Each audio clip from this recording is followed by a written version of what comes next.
ফিলিস্তিনের মতো বিদ্যমান বাস্তবতা কেবল আরব কিংবা মুসলমানদের জন্যই উদ্বেগজনক নয়, বরং তা সমগ্র মানব জাতির জন্যই উদ্বেগের বিষয়।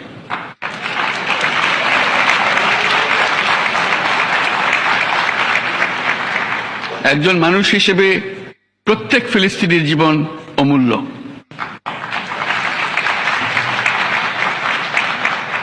ফিলিস্তিনের জনগণের বিরুদ্ধে যে মানবতা বিরোধী অপরাধ হচ্ছে তার জন্য সংশ্লিষ্ট সকলকে দায়বদ্ধ করতে হবে।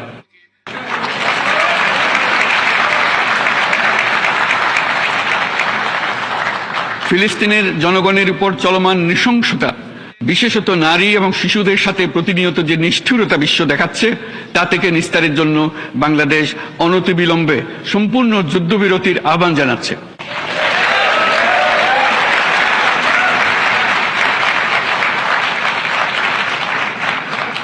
দ্বিরাষ্ট্রভিত্তিক সমাধানেই মধ্যপ্রাচ্যে টেকসই শান্তি আনতে পারবে। তাই জাতিসংঘ সহ আন্তর্জাতিক সম্প্রদায়ের সকলকে এর বাস্তবায়নের জন্য এখনই উদ্যোগ নিতে আহ্বান জানাচ্ছি।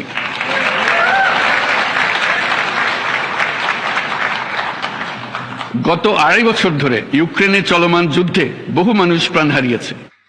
এই যুদ্ধের প্রভাব সর্বব্যাপী, এমনকি বাংলাদেশের অর্থনীতিতেও এর নেতিবাচক প্রভাব আমরা অনুভব করছি। আমরা তাই উভয় পক্ষকে সংলাপে বসে বিরোধ নিরসনের মাধ্যমে যুদ্ধের অবসান ঘটানোর আহ্বান জানাচ্ছি।